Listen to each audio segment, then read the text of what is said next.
드디어 이제 예수님께서 예루살렘에 들어오셔서 그 십자가 지시는 사역, 하나님이 이 땅에 예수 그리스도를 보내신 그 사역을 감당하시는 십자가의 죽음에 관한 장면이 나옵니다.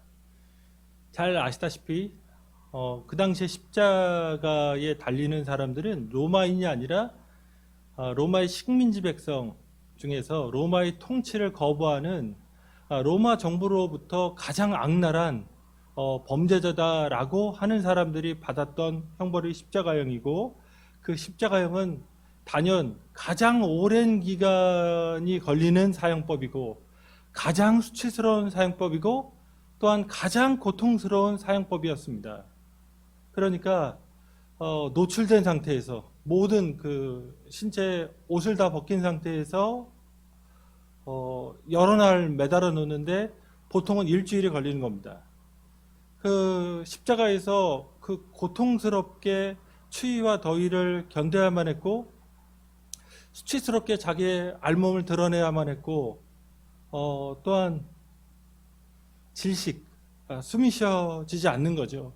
한번 숨을 쉴 때마다 당하는 그 고통, 근육이 뒤틀리는, 그러면서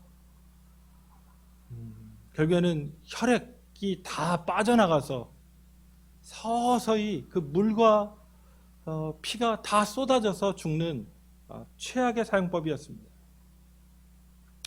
그러니까 일주일 동안 매달려서 추위와 더위 속에서, 수치 속에서 그렇게 고통과 이런 숨도 쉬어지지 않는 그러면서 이 아픔 속에서 막 헛소리를 짓거리다가 얼굴색이 변해가고 몸이 뒤틀리는 것을 경험하면서 막 온갖 욕설과 뭐 정신이 나가니까 헛소리 뭐 이런 것들을 하다가 죽는 건데, 그런 처참한 십자가형을 보면 한평생 잊혀지지 않는 트라우마에 사로잡히는 겁니다. 정말 꿈에서도 그런 무시무시한 장면, 정말 인간이 드러낼 수 있는 최악의 그런 모습들을 다 경험하게 하는 겁니다. 그렇기 때문에 1세기에 로마 시민들은 십자가라는 말을 입 밖에 내면 안 됩니다.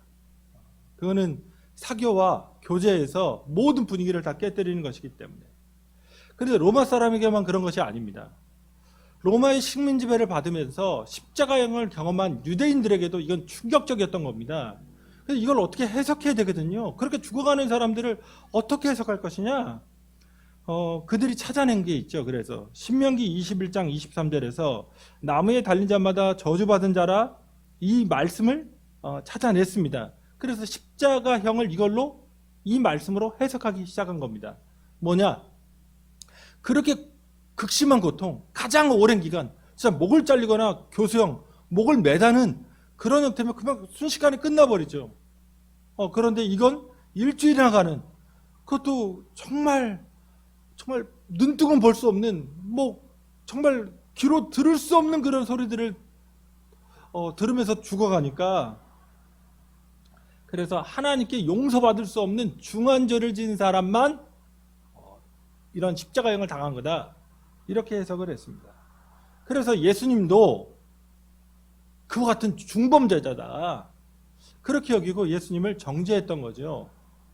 그런데 오늘날 우리가 이 십자가를, 이 처참한, 이 고통스러운, 이 수치스러운 십자가를 어떤 사형틀, 정말 중범죄자의 사형틀로 받아들이는 것이 아니죠. 우리는 그것을 우리의 구원의 상징으로, 하나님이 우리를 얼마나 사랑하시는지, 우리가 죄인임에도 아심에도 우리가 정말 할 수 없는 죄인이고 정말 하나님 앞에 설 수 없는 죄인들임을 아심에도 불구하고 우리를 사랑하신 그 증거, 그 구원의 상징으로 우리는 받아들입니다. 그래서 사도 바울은 고린도전서 2장 2절에서 내가 너희 중에 예수 그리스도와 그가 십자가에 못 박히신 것 외에는 아무것도 알지 아니하기로 작정하였습니다, 이렇게 얘기합니다. 사도 바울의 굳은 결심이 있는 겁니다. 성도들 가운데서 이런 일도 있고 저런 일도 있고 이런 얘기도 있고 저런 얘기도 있지만, 나는 예수 그리스도께서 십자가에 못 박히신 것, 그것밖에 알기를 원치 않는다. 십자가는 이렇게 우리에게 주권적으로 다가오신, 우리에게 말할 수 없는 은혜로 다가오신 하나님의 사랑을, 하나님의 뜻을 보여주는 위대한 상징입니다. 그래서 기독교라는 것이 무엇이냐? 사도 바울이 알기를 원한다고 하잖아요. 그러니까 기독교라고 하는 것은 이 십자가를 제대로 이해하는 것부터 시작하는 겁니다. 이 예수 그리스도의 십자가가 도대체 무엇이고 어떤 의미이고, 그렇게 나는 어떻게 살아가야 되는 것이고, 하나님은 이 십자가를 통해서 우리에게 무엇을 주시기를 원했던 것인가, 그것을 확립하는 것, 그것이 온전한 신앙입니다. 그래서 오늘 이 말씀을 통해서 예수님께서 십자가에서 드러내신 그 모습과 하나님의 참 뜻이 무엇인지, 그리고 우리에게 그 십자가를 통해서 무엇을 주셨는지, 그것을 깨달은 우리가 어떻게 온전한 신앙인으로서 살아가야 될지에 대해서 함께 결단하고 나누는 시간을 갖기를 원합니다. 첫째, 예수님은 우리의 죄를 용서하시기 위해서 친히 우리의 죄를 짊어지시고 십자가를 지셨습니다. 그러니까 예수님은 철저하게 십자가에서 죄인 되십니다. 오늘 본문은 예수님이 어떻게 철저하게 죄인으로 낙인 찍히시고 죽어가는지에 대해서 잘 보여줍니다. 32절에 보면 그 이전에 많은 고문과 많은 그 불법적인 신문들이 있었죠. 그리고 결국에 이제 십자가를 지시는 이 장면이 나옵니다. 여기서 예수님만이 아니라 두 명의 행악자도 함께 달린다고 이야기합니다. 그 당시에 이 행악자가 어떤 특별한 강도라든가 아니면 중범죄 뭐 그런 정도의 범죄가 아닙니다. 이 요세푸스라고 하는 그 친로마적인 유대인 작가가 있거든요. 이 작가가 쓴 글에서 이 행악자라는 용어가 똑같이 나옵니다. 그때 이 행악자란 말은 로마 정부에 대항해서 폭력적으로 칼이나 이런 도구를 가지고 로마 군인을 공격한다거나 로마 세력에 협조했던 유대인들, 뭐 세리 같은 사람들을 살해하는, 암살하는 사람들을 가리킬 때 이 행악자란 말을 썼습니다. 그러니까 정치범으로서 사용당하는 거죠. 마찬가지로 예수님도 이들과 함께 정치범이라고 하는 로마의 통치에 대항했다고 하는 것 때문에 사형을 당하는 겁니다. 그런데 이미 예수님께서 자기가 범법자의 한 사람처럼 취급될 것임을 아셨습니다. 누가복음 22장 37절에서 내가 너희에게 말하노니 기록된 바 그는 불법자의 동류로 여김을 받았다 한 말이 내게 이루어져야 하리니 내게 관한 일이 이루어져 감이라 말씀하셨습니다. 이것은 이사야 53장 12절에 이는 그가 자기 영혼을 버려 사망에 이르게 하며 범죄자 중 하나로 헤아림을 받았음이니라 라는 말씀을 인용하신 겁니다. 자, 정치범으로서 사형당하시는 예수님, 그런데 그 처형의 장소와 방법이 이제 33절에 나옵니다. 여기서 해골이라 하는 곳에 끌려가시거든요. 이 해골이라고 하는 것이 우리가 보통 골고다라는 말을 쓰죠. 이게 그리스어입니다. 골고사. 그러니까 해골의 곳, 이 해골 모양의 지형인데 이게 해골이란 말이 굴굴타입니다. 예수님 당시 아람어른 굴굴타를, 그리스 사람들은 굴굴타를 골고사라고 번역을 한 겁니다.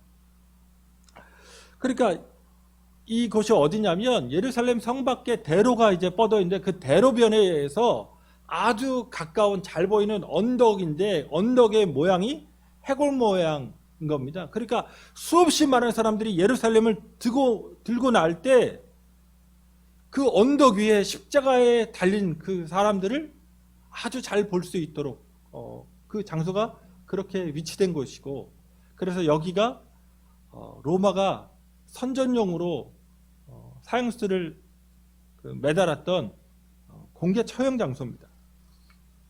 34절에서 이런 예수님, 처참하게 십자가에 매달린 그 예수님의 장면을 보면서 사람들의 반응이 나옵니다. 그들이 그의 옷을 나눠 제비 뽑을세라는 말로 요약되죠.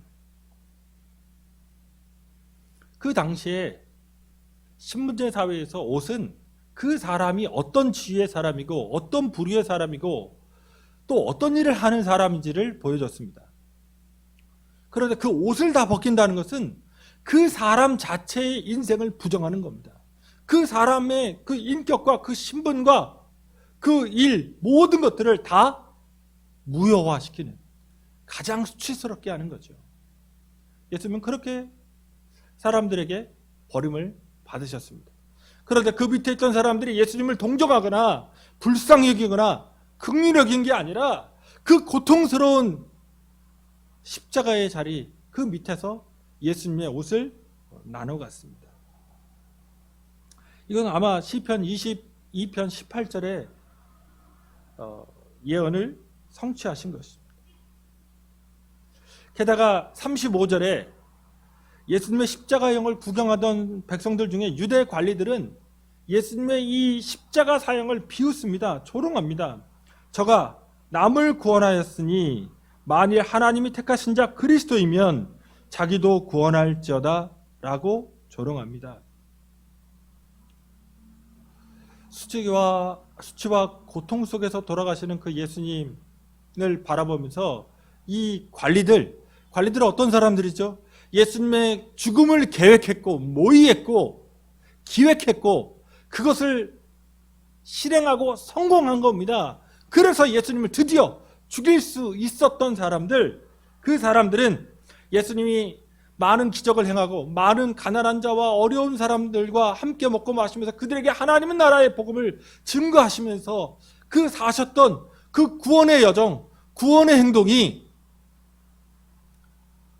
분명한데 너는 그러면 너 자신을 한번 구원해봐라. 네가 하나님 나라를 얘기했으니까 만약 하나님 나라의 지도자인 메시아이고 그리스도이고 하나님의 택하신 자라면 자신을 먼저 구원해라. 그럼 우리가 믿겠다. 그러면서 모욕하고 조롱했습니다. 36절과 37절에 보면 그 밑에 있던 로마 군인들도 예수님을 희롱합니다. 그들은 예수님에게 신포도주를 주며 네가 만일 유대인의 왕이면 내가 너를 구원하라. 이렇게 말합니다. 여기서 신포도주라고 번역된 그리스어 단어가 옥수스라는 단어인데 이것은 값싼 포도주거나 포도주에서 변질돼서 식초 맛이 나는 그런 정도의 값싼 그 포도주입니다.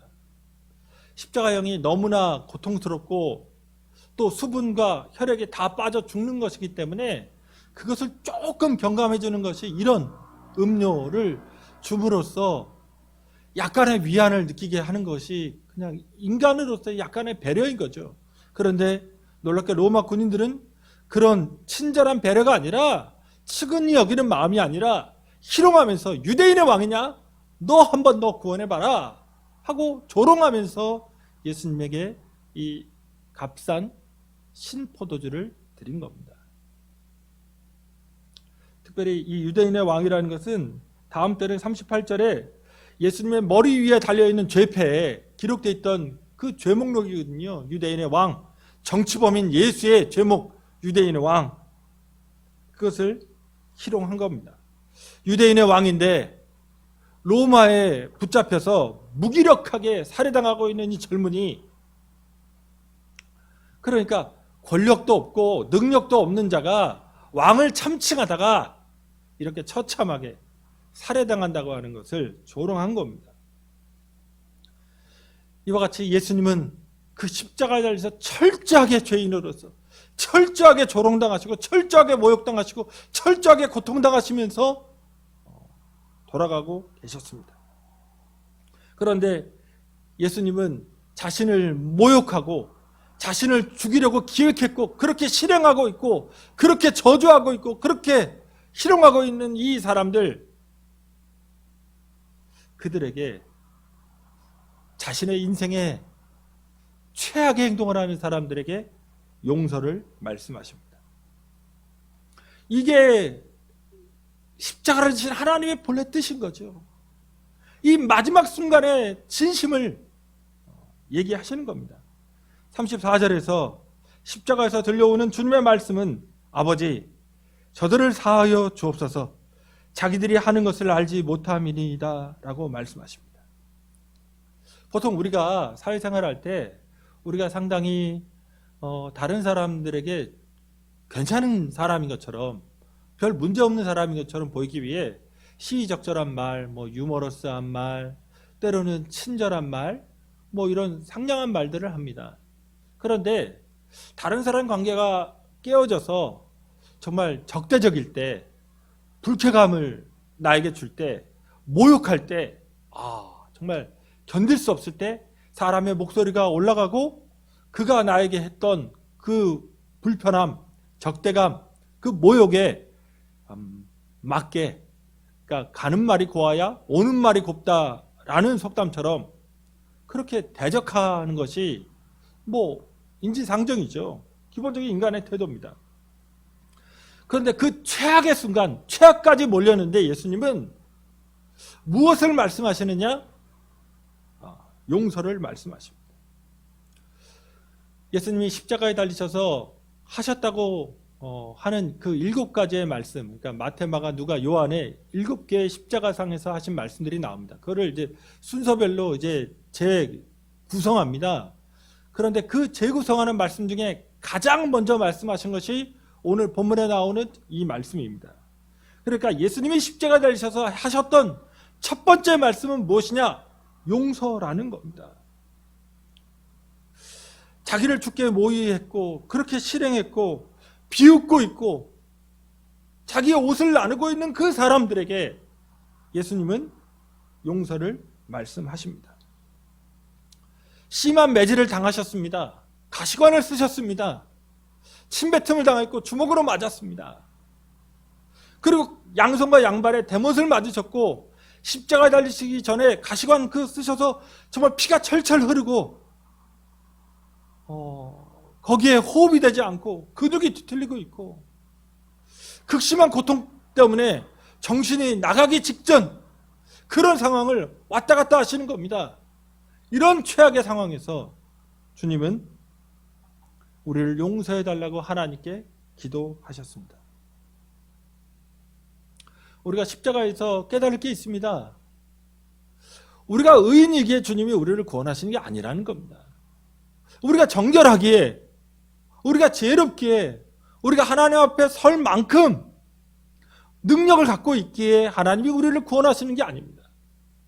예수님께서 우리를 향해서 용서의 기도를 드리시고 그 밑에 십자가 아래에 있는 자들에게 용서를 기도하시는 이 장면에서 하나님의 본래 뜻이 있습니다. 죄인이어도 불의해도 추악해도 이 세상에서 악해도 누추하고 비참해도 하나님은 우리를 용서하신다는 겁니다.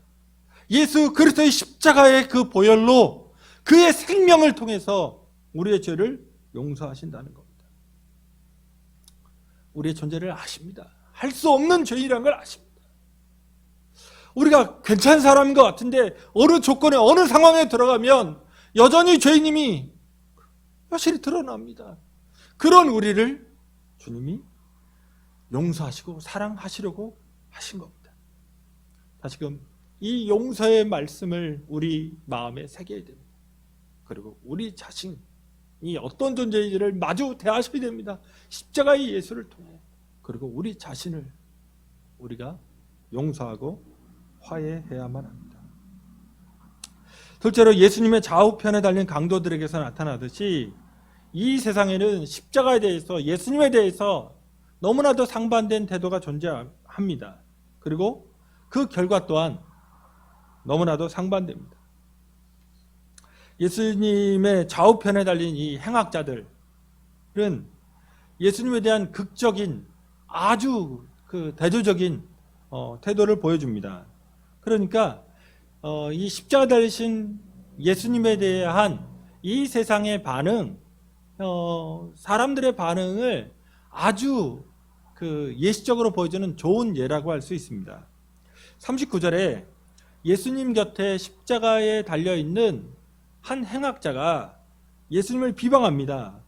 뭐라고 하냐면 비방하여 이르되 내가 그리스도가 아니냐? 너와 우리를 구원하라.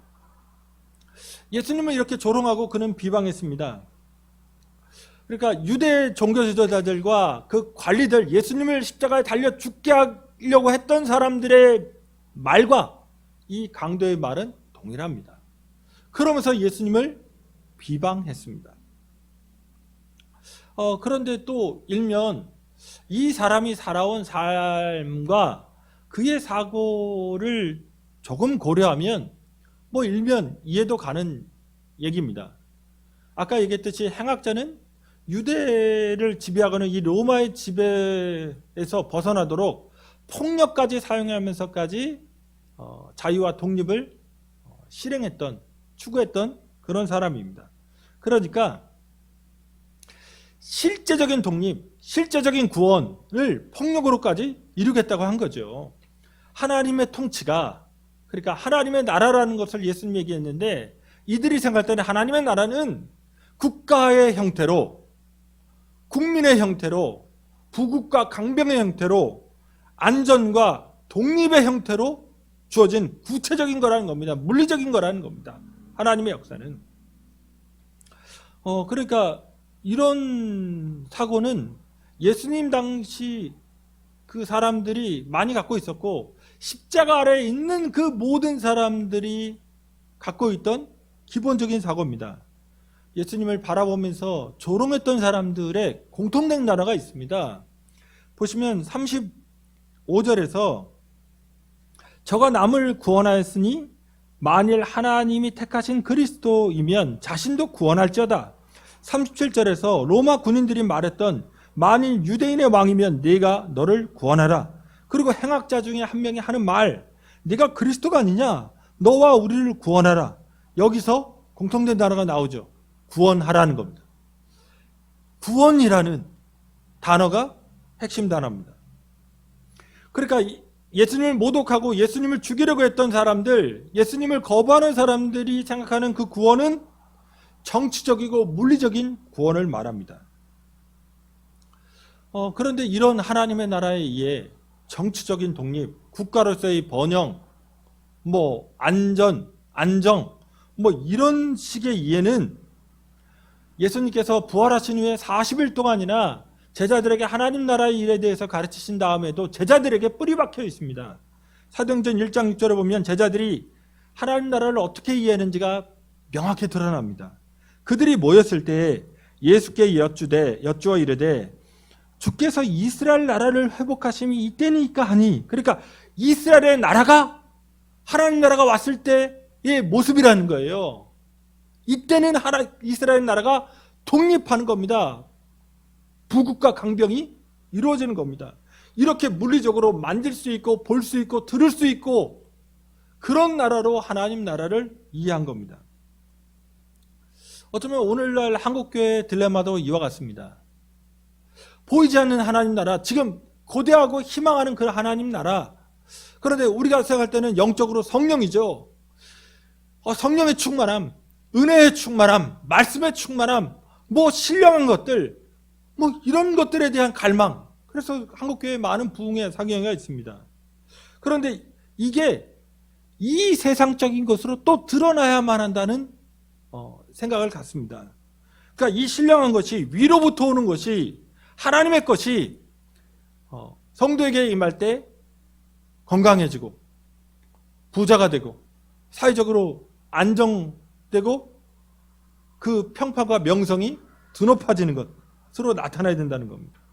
그러니까 교회에 다니면 부자 되고 사회에서 성공하고 가정도 잘 되고 다 좋다.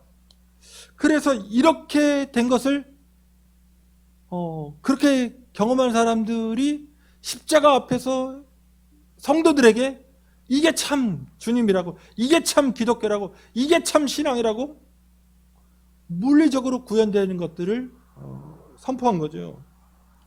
그러나 성경 속에서 이게 맞을까요? 오늘 본문에서 예수님은 십자가에서 내려오지 못하십니다. 예수님은 철저하게 죄인으로 낙인 찍혀서 모진 고문과 조롱과 희롱과 핍박 속에서 서서히 죽어가고 계셨습니다. 그분이 이 세상에서 성공이나 이 세상에서 안정이나 이 세상에서 유명한 것을 갖지 않으시는 거죠. 이 세상의 상향도 아니고 팽창도 아닙니다. 사회적 성공도 아니었습니다. 오히려 희생과 섬김, 남들이 알아주지 않는 그런 자리에 가서 희생하시고 섬김을 보여주시고 자기의 삶을 다 들여서 우리에게 영원한 나라, 하나님 나라를 주시려고 하신 겁니다. 다시금 주님이 십자가 달리셔서 우리에게 주시려고 하는 건 이 세상의 가시적이고 물리적인 것이 아니에요. 하나님 나라 오셨을 때 우리에게 영원한 생명 주시려고 하신 것임을 잊지 않으셔야 됩니다. 이러한 사실이 40절에 43절에 또 다른 행악자와의 대화에서 분명히 드러납니다. 40절에서 예수님을 비방하는 행악자의 모습과 소리를 들으면서 또 다른 행악자가 그를 꾸짖습니다. 악을 행해서 이렇게 십자가 달리고도 깨닫지 못하느냐? 예수님이 하신 것은 옳지 않으신 일이 없다. 그러면서 42절에서 예수여 당신의 나라에 임하실 때 나를 기억하소서. 이 사람도 한평생 하나님의 구원이라는 것이 물리적이고 가시적이고 이 세상적인 것이라고 믿으면서 칼을 휘둘르며 살았던 이 행악자는 놀랍게 예수님의 모습을 보면서 회개했습니다. 그리고 나서 예수님을 향하여 이제 간구하는 것이 예수여 당신의 나라에 임하실 때에 나를 기억하소서. 당신의 나라, 그것이 하나님의 나라입니다. 예수님의 머리 위에 유대인의 왕이라고 써 있는데 그 당신의 나라이기에 그 나라의 왕이 예수님이라는 것, 하나님 나라의 왕이 예수라는 것을 인정했습니다. 그리고 그 구원이 완성될 때 나도 그 구원의 체험을, 그 은혜 체험을 하게 해달라고 예수님께 간청한 겁니다. 이때 43절에서 예수님은 우리가 아주 잘 아는 그 유명한 말씀으로 이 행악자에게 약속해 주십니다. 예수께서 이르시되 내가 진실로 내게 이르노니 오늘 네가 나와 함께 낙원에 있으리라 하시니라. 이 행악자가 언젠지 모르는 그 미래 시기에 당신의 나라가 임하실 때라고 얘기했다면 예수님은 아주 구체적인 날을 지정하십니다. 오늘입니다. 오늘 네가 나와 함께 낙원에 있으리라.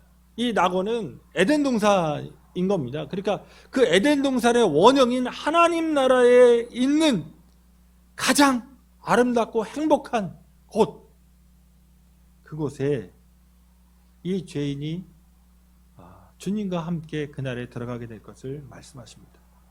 다시금 생각하셔야 됩니다. 이 십자가에 달려서 예수님도 예수님을 믿었던 이제 신앙인이 된 이 한 명의 행악자도 십자가에서 살아서 내려오지 못합니다. 그러니까 이 세상에서의 무언가 구출, 이 세상에서의 무언가 구원, 이 세상에서의 무언가 상향, 이 세상에서의 무언가 팽창, 이 세상에서의 하나님의 도움으로 내 인생이 다른 사람은 겪지 못하는 상승을 겪을 거라고 생각하시면 안 됩니다. 다시금 예수님도 이 믿음을 갖게 된 행악자도 심지어 죄인인 행악자도 내려오지 못했습니다. 그 참혹하고 수치스러운 십자가에서 영광스럽게 내려올 수 없었던 겁니다. 이 세상에서 말하는 구원을 체험하지 못한 겁니다. 이 세상에서 말하는 그 화려함을 경험하지 못한 겁니다. 세속적인 욕망의 렌즈를 끼고 주님을 상대하니까, 하나님의 말씀을 상대하니까 허황되집니다. 다시금 예수님 말씀은 아주 철저합니다. 일관된 겁니다. 마태복음 16장 26절에서 사람이 만일 온 천하를 얻고도 제 목숨을 잃으면 무엇이 유익하리요? 사람이 무엇을 주고 제 목숨과 바꾸겠느냐? 영원한 생명과 이 세상의 천하를 얻는 것, 그건 바꿀 수 없다고 말씀하시는 겁니다. 이 세상살이와 하나님 나라에 들어감이 다르다는 것을 말씀하십니다. 그러므로 예수님은 이 십자가에서 우리에게 무엇을 주려고 했던 것인가? 이 세상의 가변적인, 세상적인 그런 조그만 인생의 것들을 주시려고 한 것이 아니라 자신의 생명을 깨쳐서 우리에게 영원한 나라를 낙원을, 하나님과 함께 영원히 사는 것을 주시려고 했던 겁니다. 용서받은 자로서 우리에게 주시는 이 구원을 놓치지 않고 이 세상적인 것으로 흐트리지 않고 굳게 붙잡고 나가시는 여러분 되시기를 축원드립니다. 마지막 세 번째로, 예수님은 우리를 향한 속죄의 사역을 다 이루셨습니다. 우리에게 하나님을 만날 수 있는, 그래서 새로운 시대를 열어주셨습니다. 예수님의 십자가에서의 죽으심의 의미를 드러내는 초자연적인, 그러니까 인간이 한 현상이 아니라 하나님이 보여주신 현상이 두 가지가 나타납니다. 그 첫 번째가 뭐냐? 피조 세계에서 가장 뚜렷한 존재인 이 해가 어두워지는 것이 나타납니다.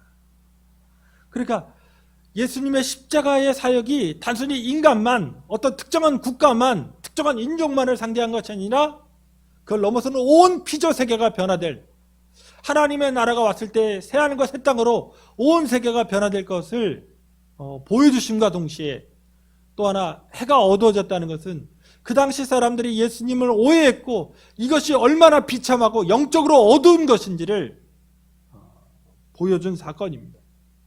그래서 우리 본문은 9시부터 어두워져서 이렇게 12시가 됐을 때 완전히 어두워진 것처럼 얘기하지만 이게 잘못된 번역입니다.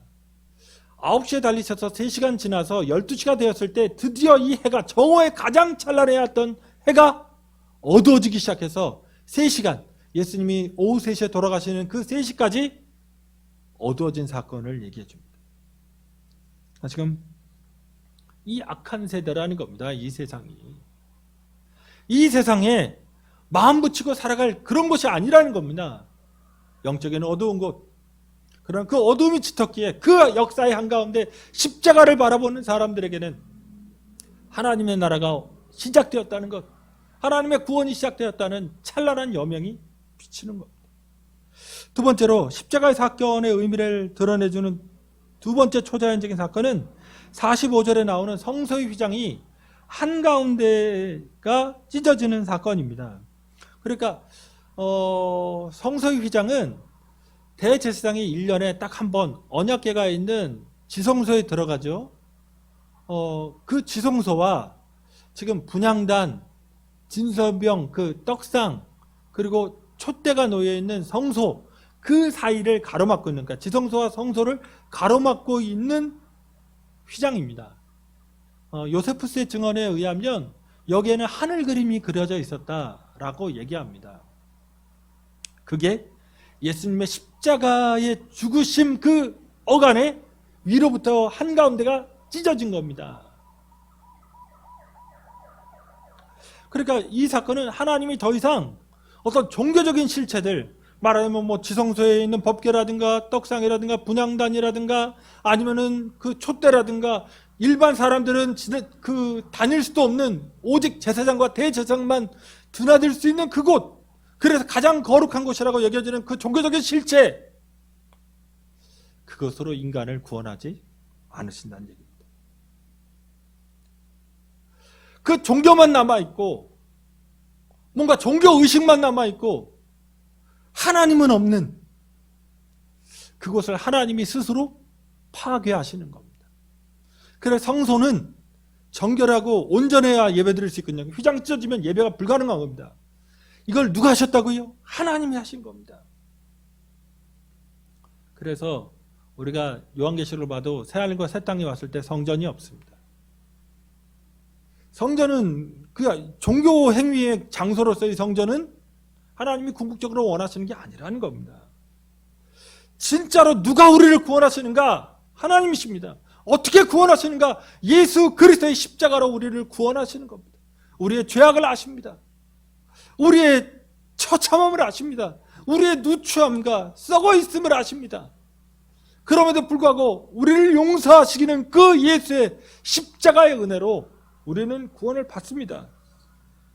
세상의 어떤 종교 지도자가, 제사장과 대제사장이 우리를 구원하는 게 아닙니다. 어떤 목사가, 어떤 장로가, 어떤 권사가, 어떤 세상에 종교적인 권위를 갖고 있는 사람이 우리를 구원하는 게 아닙니다.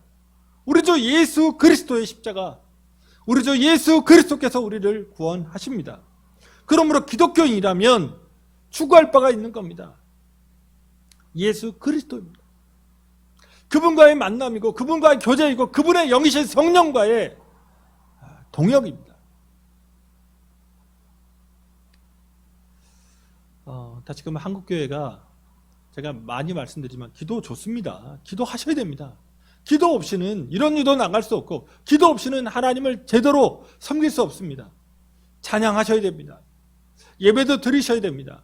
말씀도 읽고 말씀 속에 있는 하나님의 의미, 하나님의 뜻을 깨달으셔야죠. 그러나 그것이 관습이 되고 그것이 문화가 되고 그것이 아무리 정교하게 화려하게 진행된들 예수 그리스도가 아니면, 예수 그리스도의 정신이 아니면, 예수 그리스도의 삶이 아니면, 예수 그리스도의 가르침이 아니면 아무것도 아닌 겁니다.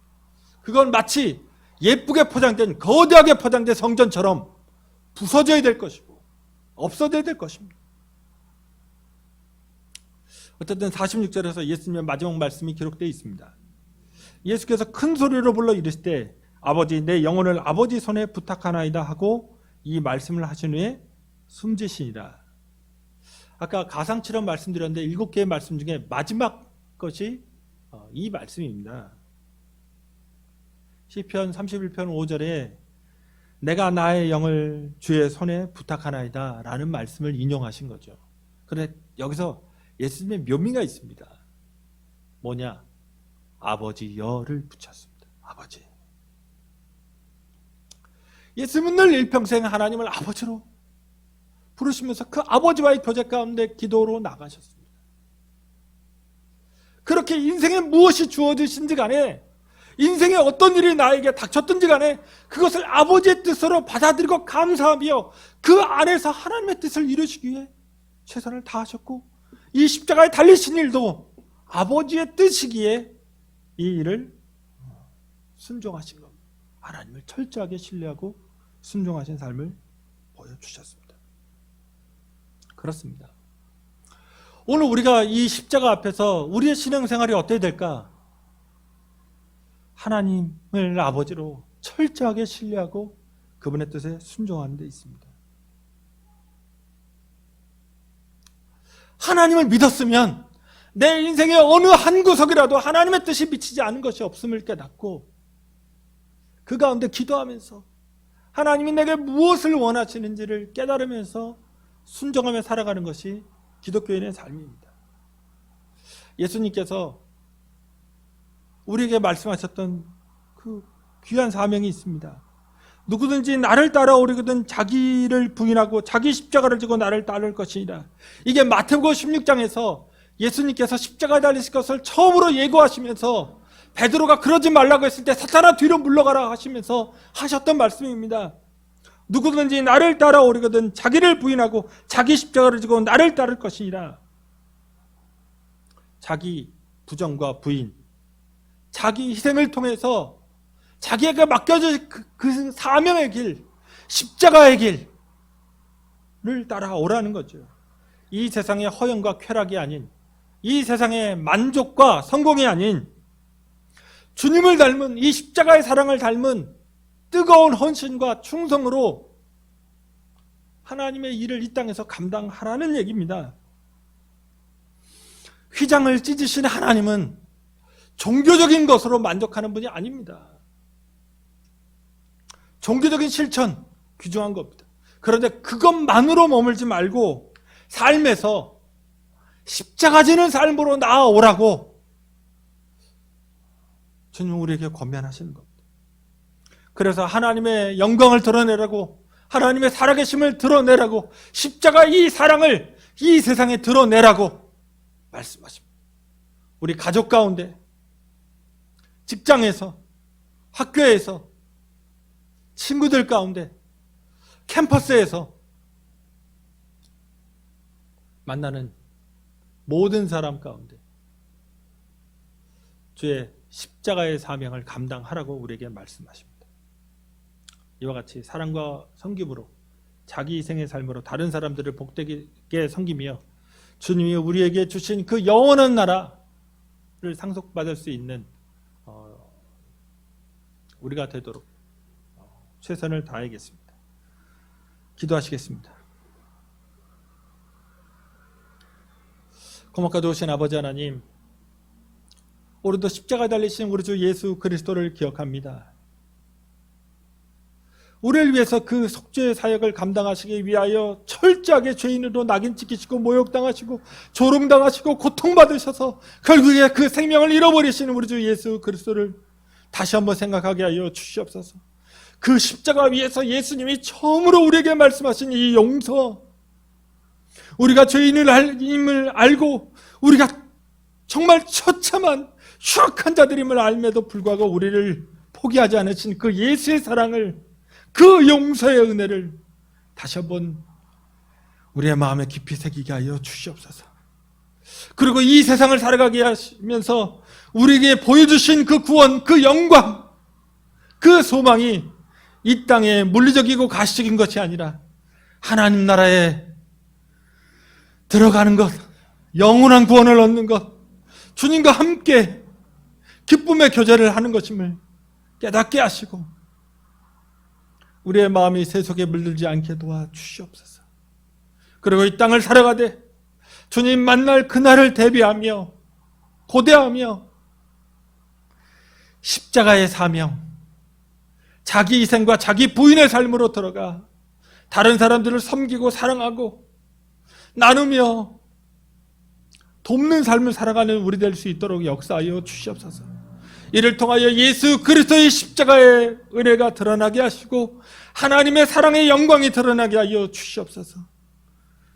주의 이름과 교회가 모욕당하는 이 시대에 다시금 복음으로, 다시금 진리로, 다시금 생명으로 나아가는 우리 지체들 될 수 있도록 주여 함께하여 주시옵소서.